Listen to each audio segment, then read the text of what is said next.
Welcome to IB Unplugged, a Cognity podcast for IB educators that tackles your submitted challenges and questions by connecting you with experts and peers who share their ideas and stories from real classrooms. Whether you're a seasoned educator or new to the IB world, each biweekly episode and guest aims to equip you with practical tips and positive inspiration, helping you teach with more confidence, creativity, and joy. So whether you're walking your dog or commuting to school, hit play and join a community of educators ready to learn, laugh, and thrive in your IB journey. Hi, everybody, and welcome to this week's episode of IB Unplugged, where John and I are coming in from Johannesburg, South Africa at the African Education Festival. For this episode, we have the pleasure of meeting with Mrs. Adzo Ashie, the Vice Principal of SOS-Hermann Gmeiner International College in Ghana. And Adzo is somebody that Cognity has had the pleasure of working with so many times in the past. The most specifically, we hosted a conference at her school in Accra, and she's just been a fantastic person to work with that really you can tell she has such a passion for the IB. She's a really reflective and motivated person to see positive change in the IB in her school. And so when I found out we were going to be in the same place at the same time, we said we absolutely need to have a chat. Yeah. So here we are. Adzo is part of the pioneering class of IB students in Ghana, and then since being an IB student, went on to then eventually work at the IB, come back, and now is vice principal at that school where she went. And so she's got this really unique perspective of how you can take that journey from being an IB student, working in the IB, then come over to being at a school.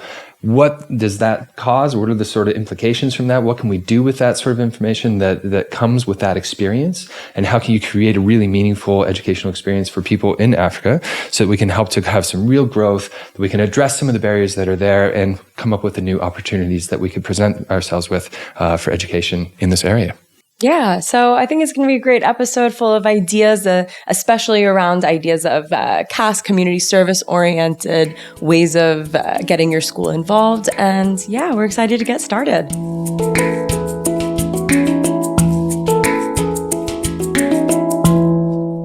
So, hi Adzo. Welcome to IB Unplugged. We're so excited you're here.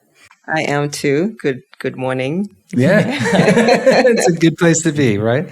We're obviously able to chat with you here live at the African Education Festival, and so we appreciate you taking your time to chat with us now and talk a little bit about what it means to take this idea of global citizenship but act a little bit more locally. And I know we're going to get into that in more detail, but before we do, you were also an IB student. So I wonder if you could just start us off by how did being an IB DP student shape your perspective on education? Wow. You're taking me back, 30 years now? No, when I was a not. student, even though I don't look it, I know that. But Yeah. So I think when I look back at my experience as an IB student, I think about three things. I think about the IB as an education experience that allowed me to develop my head, my heart, and my hands. So intellectually, I grew. Mm-hmm. I grew compassion in terms of really looking at my community and what I wanted to do in terms of making a difference, the heart. And the hands, I learned to be creative. And I think that for me sums up an IB education. It's about developing the whole being, the head, the heart, and the hands. I love that. Yeah. And especially the hands part, that part kind of caught me off guard because I also thought action, right? Yes. It's you take action on this, not just I've developed more intellectually, I'm more compassionate, but now I'm responsible for doing something. Absolutely. And it's too, it's about the creativity, right? With the hands. Mm-hmm. But it's also, like you said, it's the action with the hands. So you're absolutely right. Yeah. Mm-hmm. Yeah. And then thinking about the school that you're working at right now, I know that at Cognity, we've been lucky enough to work with you and your school. And one of the kind of core elements of your school is knowledge in the service of Africa. And I was wondering if you could share, what does that mean to you personally? So knowledge in the service of Africa is our school's motto. Mm-hmm. And it defines who we are as a school in terms of the kind of people we want to develop. And for me personally, I think about it in two ways. One is that I have a responsibility to use my knowledge that I've gained in education or my life journey to improve the lives of others, right? So knowledge, bring it back to the continent. And then another perspective is about being aware about the needs of my community, gaining knowledge about the societal needs of my community, and taking action on that. So when I think back to my experience at my school, because I was a student there as well. Now I'm a vice principal. Oh, you were a student I at didn't the realize it was the school. same school. Absolutely, yes. Because I know you were one of the first IB students in Ghana, right? Absolutely. Yeah. We were the guinea pigs. As I tell my former principal, Mrs. Nkrumah, that we were a good experiment because we all turned out pretty well. In 1995, when the program started, we were the first graduates of the IB Diploma program in Ghana, Wow. and dare I say West Africa. But yes, it was quite an experience. And one of the things that we used to do as a school, so we believe in service as a school, and that was obviously enhanced by the IB as well. And I think that's why our school decided to take on the IB, because there's so many synergies in terms of the kind of people we wanted to grow at the school. And so I remember, I think it was 3 months into the school, we spent a weekend at a home, an orphanage, and it was life-changing because we were hanging out with the kids, we were playing with them, we're eating with them, we're cleaning up after them. And that helped me to grow my compassion, right? The heart. And ever since, having left my school, now working there, I've always felt a need to contribute to my community. So wherever there's an opportunity to serve, I'm looking to do that. And I drag my family along with me as well. So it's something that I think the school really embedded in me. And I continue to do that till today. That's such a beautiful memory of that time at school. I think if I were to ask some of my students, what do you remember most about the DP program? I don't know if they'd remember something as beautiful as that. Do you have another memory of being at the school at that time that kind of sticks out? Oh, TOK. TOK was a memory. I don't With the sign. because I don't know if it was the most pleasant memory, but it was one of those memories that I think I'm like, oh, this course was really important for me. I remember I struggled with, I'm like, what are they talking about? Because one of the things that I loved about the IB and through the diploma program was that I found my voice. You know, we talk about agency now in the IB, but the IB gave us agency in 1995 when we were the first group of students in Ghana doing the program. Because prior to that, I had been in a curriculum, I'm not going to mention any names, that was a bit more rote learning. Okay. And the IB was now asking me to think and to challenge and to ask questions. And to have that was really empowering for me as a student. I think the IB empowered me and empowered us as we started the program in our school. Yeah, I love that. I want to continue that journey then. So we're talking about kind of these elements. And then how do you think that between the agency, the experience, the cast, all of these different pieces, putting it together, what led you to then say, I'm going to come back and I want to pursue this career in education? Didn't happen that way. No. It was not linear. No. I think I was just thinking about my journey, right? Yeah. And I remember when I was young, I wanted to be a lawyer because it felt like it was a cool thing to become, right? Yeah. You know? And I was very passionate about social justice. I'm a mission-driven person. So I remember my mom said when I was 8, I was like, I want to be a lawyer and I want to change the world. I want to be a social justice lawyer. I had no idea what I was talking about. But then when I went to college, I shifted gears and I wanted to go in international relations and I wanted to work with the United Nations. And then when I finished college, I took a different pathway altogether. So I worked in an orphanage for a few years. Again, the whole compassion, the whole heart thing, right? The whole hands thing, taking action. Back to what you mentioned before. Yes, absolutely. So I worked in an orphanage for a while in Ghana, and then I went to work at a university. And I think I just realized that to have impact, education is the road to take, right? That's when you get to impact the lives of young people. So I think my journey to education wasn't, as straightforward. Yeah. But I found where I'm meant to be because I love working with young people and I love being able to see the impact that as educators we can have on young people in our community. Are there any experiences that you remember from being a student that now shape how you lead today, that you kind of hold with you and almost kind of empathize with like, I remember doing that and therefore we need to go this direction? Yeah. And I think you touched on it, empathy, because the IB Diploma is challenging. It's a very challenging curriculum. And I don't know how I survived it. In 1995, how we survived it because we were all new to it, the teachers, the students, the community. And I think it was a really brave thing for our school to take it on. And I want to give credit to my former head of school, Dr. Mrs. Margaret Nkrumah, who, really worked with her team to bring it to the school and a lot of other incredible people, Mr. Kitchen, Mr. Fair. But it was a really brave step that they took. They took a huge risk. And I remember thinking, this is hard, right? But it's 2 difficult times that you build resilience. And so as an assistant principal now, I think one of the things I try to do is just encourage my students that it's possible. Yeah. You can do this. So I give them those kinds of words of encouragement. I've been through it. I survived it. Yeah. So you can. And I tell them about the fact that it's going to prepare them for college and for life, and it's worth it. Yeah. Doesn't seem that way right now when you're doing your IAs and you're doing your EEs, and it's like, why? This is Why are you doing this difficult. to Why me? am I doing this? Yeah. I tell them, it will pay off. Just trust me on this. Yeah. I always like to say it's meaningful, achievable, and enjoyable. I like that. And then my kids go, no, it's not. Yeah. Becoming a better IBDP educator is a daily practice informed through reading, research, personal experience, and episodes from IB Unplugged, like the one you're listening to right now. But sometimes the show can go a bit too quickly, or we simply forget some of the key points once we're out of the car or back from our walk. So to revisit the content in a condensed version, you can download the episode summary at cognity.com/IB Unplugged. You'll find useful links to other resources and exciting bits of information that you can use immediately in your daily practice. So now, back to the show. For the next segment, I want to be really diving in more to that motto and mission of your school. And so going back again to knowledge in the service of Africa, what does this really look like in practice? If somebody's visiting your school, what are they seeing of you embodying this?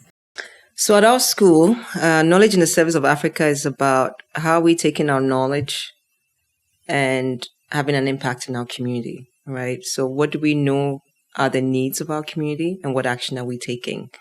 And our students do this in a variety of ways. It's sometimes informal. So over a summer break, a student will come and say, hey, Miss Ashie, guess what I did this summer? I'm like, what did you do? Do I want to know? Do I want to know? But they're very excited to share. And like, oh yes, I had a knee injury and I couldn't play soccer, but there was a school nearby and I realized that they didn't have any resources or soccer equipment. So I got my dad to get me some money and I was able to go donate and hang out with the kids. And that's how I spent some of my summer. Or another student will come and say, I spent my summer going into my hometown in a small community, teaching the kids how to debate because I've seen the value of Model United Nations and negotiation and debating. And I wanted to teach kids in my local community how to do that. So that's the informal things that our students do. That's amazing that's informally taken. Can we just recognize that? That's awesome. Yeah, it is. And this is just 2 of many examples. And I think it starts because students talk about what they're doing and they're inspired by each other. So I know sometimes when we have an assembly, we can have students come and share stories like this. What did you do over the summer? And then they'll share their experiences and others are like, I want to do that too. Yeah. So they inspire each other. But the more formal structures we have in terms of service to the community is one way we do that is through our DP1 service project. So every DP1 class takes a project that they work on for a year as a way of giving back to their community. So we've done dozens of projects. I'm sure we've raised millions of dollars, but our students in the past would actually go and be part of the construction crew carrying, materials to build a school in a local community. We've had students raise money for an incubator in a public hospital. We've had students paint and refurbish the children's wing in a psychiatric hospital. So the list is endless in terms of service to the community. But there's informal, there's a more structured approach. And as a school as well, we rally around a cause sometimes. So last year, the leadership went with the students to a community to see what the needs were and to look at how we could help and support. That's awesome. Tell me about what happens with the students when they do that. Not just here's what we did, but what do you notice changes in them when they engage in those types of activities? Yeah, I think it opens their eyes, right, to the reality, because our students, it's a mixed bag. Some of our students are very privileged and some of them are coming from vulnerable backgrounds. So all of them, I think, is eye-opening for them to realize that they're at a school like ours and they have a very comfortable environment to live and to stay and to work in. And they go out into the community and in a bit of a bubble. It's a boarding school, right? So they're there and you're like, oh, everything is easy to just sit here in our bubble. Exactly. Right? And when they go out into community, whether they're, on Thursdays we have CAS. And so they go out and maybe tutor nearby, and they go into classrooms that don't have the same infrastructure as we have in our school. So that gives them pause to appreciate what they have. So they appreciate what they have. I think it also gives them a sense of responsibility. I need to do something with my knowledge, right? Yeah. After I've graduated, after I've gone to college, how am I going to help this community that, I'm a part of? So is there gratitude? Is there responsibility? And I think there's a bit of a domino effect as well, because like I said, when other kids share about the things they're doing, they're like, oh, I want to do that too. Yeah. So it achieves those in our students. I have to ask, you said on Thursdays we have CAS. I was thinking that too. Yeah, what does that mean? Because like when I think of CAS, we kind of, you go at your own sort of pace. We'll have meetings throughout the year. What do you mean when you say you have on Thursdays? No, I think our school is a bit weird with that. So this is something we've done for 30 years or more. Every Thursday is kind of after school. It's like our CAS day. And I think we do CAS in different ways, right? We have sports on different days. We have, activity, whatever, throughout the week. But then Thursday afternoons, we try to make more time for CAS activities. Okay. So some students would go and do crocheting for an hour and a half. Other students would go and tutor in a local school for an hour and a half. Other students would go and do some dancing for an hour and a half. So Thursday afternoons, we dedicated to doing some more creativity, activity service events. I like that, because then it automatically puts a lot more focus on this is the intention of what we want you to do with this time. Yes, you'll be active in other spaces, you'll serve in spaces, you'll be creative, but now I want you to intentionally think about it here. That's cool. Yeah, and we get teachers as well as advisors and supervisors of the process too. I'm taking that with me. For the next, we're transitioning again. Now I'm taking you back in your journey. So I think it's so fascinating to me to talk to people who've worked in both the IB organization and now you're working back into a specific school. You've learned from both these experiences of being able to work across Africa in your role with the IBO. And how have you seen the IB grow and evolve across Africa since you began working in this space in the beginning when you joined the IBO? So I joined the IB as the first development and recognition manager in 2012. Yeah. So that was 14 years now. And it's remarkable. I think the IB has made some important strides on the continent. To first create this role, for me, was an indication that the IB was looking at, how do we grow and how do we have a footprint on the continent? And it was a good start. And I was, again, the guinea pig. I like to take risks. I think I'm a risk taker, even though I don't like to think of myself as that. But anyway, I was the first development manager. And 14 years later, I see a lot of growth. I think, I remember in my country, Ghana, where I started, I think we had a handful of schools, maybe 4 or 5. There are now 13 IB schools. Yeah. And that's also across the continent. You've seen a growth of IB schools. You've seen organizations like ENCO Education, Advertech take on the IB. So you're seeing the IB now in groups of schools, which didn't exist before. Mm-hmm. You're seeing the IB host incredible festivals, right? Mm-hmm. Like what we're going through right now. Yeah. And it started in 2018 in Ghana. I remember the head of development at the time, my manager said, let's do a festival in Africa. And I said, let's do it. Yeah. And this is where we are. How many years later? 8 years later, this incredible festival that's bringing educators together. We are celebrating what's so great about Africa and African educators. So the IB festivals has been incredible. We had me, I was the only development manager, and now there are 3 people in the role. Yeah. Mm-hmm. I think the IB now has, provided opportunities in terms of access, giving discounts to schools that want to introduce the IB program. Mm-hmm. So I think we are making strides in terms of, the IB is making strides in terms of, really growing the IB on the continent. Mm-hmm. I love these examples because it's true. You can see how it is really growing and it's creating these flourishing moments for the IB to exist. Do you see other opportunities that might be like on the horizon? What might be coming up in the next 5 to 10 years that we feel are kind of the biggest opportunities for the IB on the continent? I don't know. I mean, I think there's a lot more the IB can do. I want to be Oliver Twist and ask for more, but I think, I think then, and I still do think now, when I was IB manager, I thought the IB is the the best kept secret for this continent. I don't think as many people know about the IB as they should. And I think that's something that the IB could really leverage. Yeah. And that might require some more marketing or other approaches. How do you make the IB better known on the continent, right? And part of it is through recognition, whether it's government or universities. Right. If you can get key institutions to know about the IB, but also parents and teachers, right? I mean, like I said, there's a lot that's been done, but I think if we can grow, just get people more knowledgeable about the IB and the impact and what the program does, it would help us as schools to get more students Sure. and more parents, but it will also help our students when they're going to university to make sure that the IB diploma is recognized so that they can go get, the credits that they would get in a US college, which they wouldn't get in an African university. So recognition and growing the IB name. The IB should be a household name on the continent. Yeah. It's been so interesting talking with different people here at the festival. And so many of them even are kind of explaining like, oh, this is my first time knowing something about the IB. And I just wanted to come to learn a little bit more about what it is. And then you hear like, well, this is the context in which I'm teaching now. And it's very it was jarring for me actually to be at an IB conference kind of thing, an IB festival, and hearing people talk about this style of learning and like, I'm the professor, the students sit here, they listen to me, I tell them what's up, I don't care what they had to say. And it was like, this is a completely different way of looking at things. And for me, it was jarring to go, well, yeah, that's IB. That's kind of what's going on here. So I agree with you. I think that really a lot of this is just growing that knowledge base. What is the IB and why is it a useful thing, right? Exactly. Exactly. Yeah.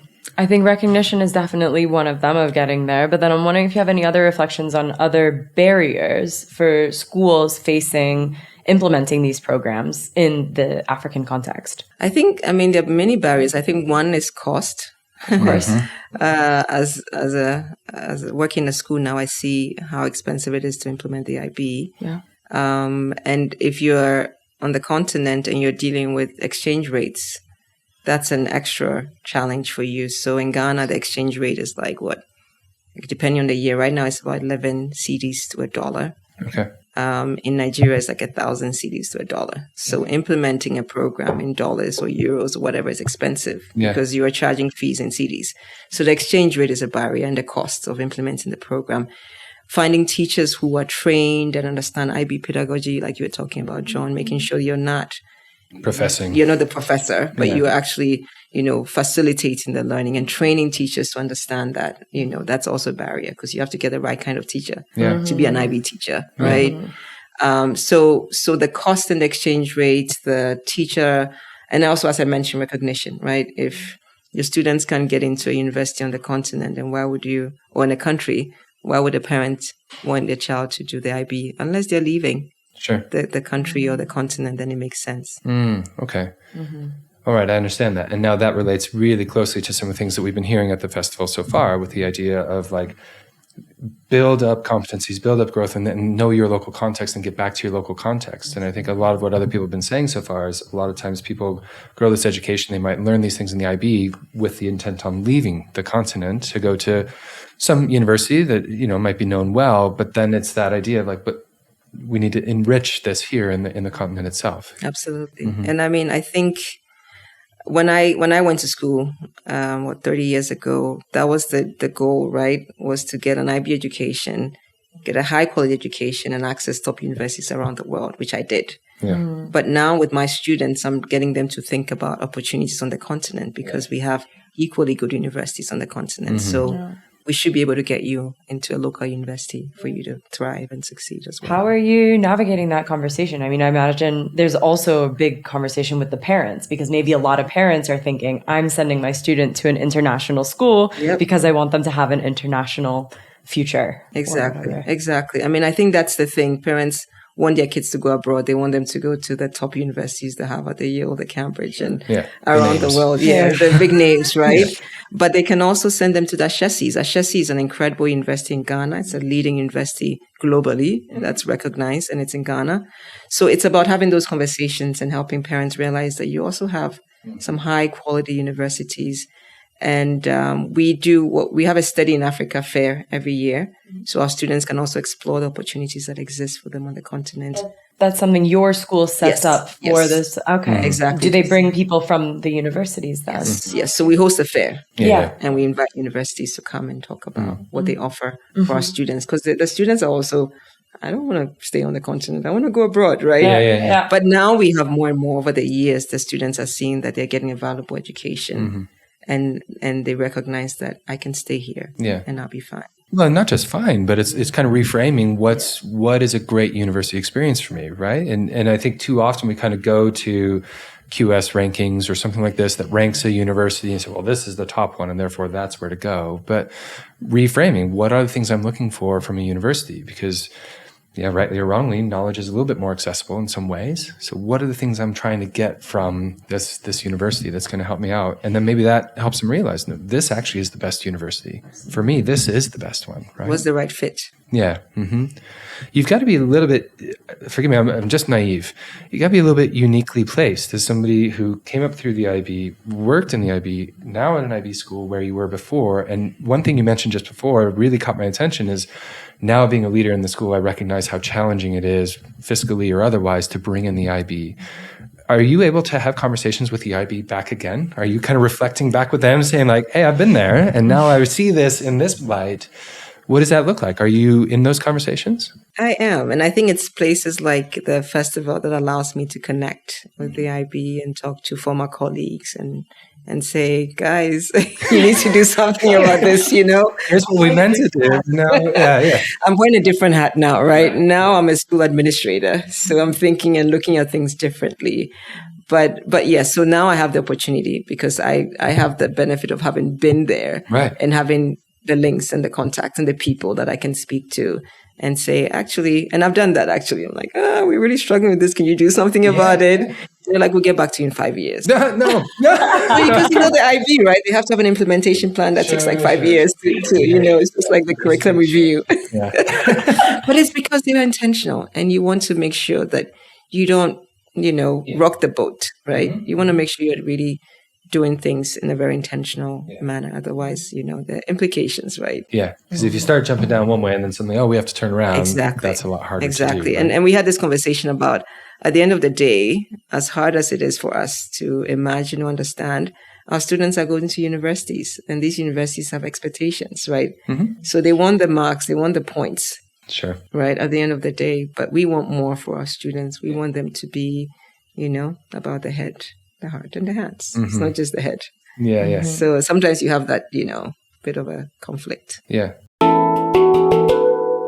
If you were reversing the role of, if we're playing a hypothetical situation and you went back to the IBO now, what is something that you'd be doing differently? What would I do differently? I think I'll listen to schools more, hear what their challenges are, hear what their hiccups are, and feed that back to the organization as opposed to, this is what we are doing and this is what we should be doing.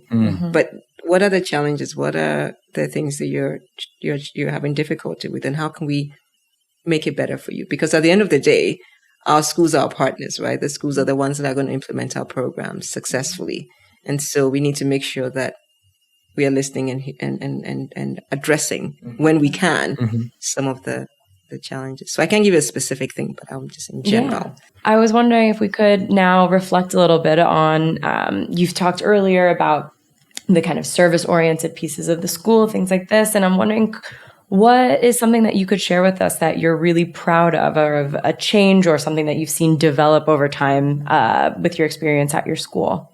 Okay, so I think something that we do well as a school, and that's a part of the culture, is our sense of giving as a community. I think everyone, staff, students, we give, right? Whether it's our students spending their summer giving back to the community, or the whole school doing a whole school project, or us hosting a conference, like a cognitive conference. Yes, we appreciate that. Yeah. And we opened up to the whole community because teachers came and they loved it and they thought, this is great, right? Or as a school, one of the things I think we've done really well over the years is just open up our school to other schools, whether it's IB, non-IB, come learn from us. Can our teachers come help you out as you figure out how to implement the IB in your schools? So we are a school that gives. We are a school that serves. We are a school that opens up ourselves, our students, our staff, to helping our community of learners, our community around us. So I think that's something that as a school, we are very proud of. We give. Yeah. Yeah. I love that.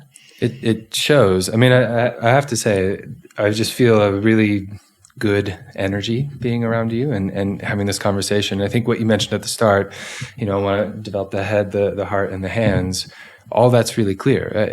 You're so knowledgeable. You've got these wonderful experiences, and you know all this stuff as well. That's really impactful for education. It's really impactful for young people. And just speaking with you, I can tell that comes out in your classes and at the school.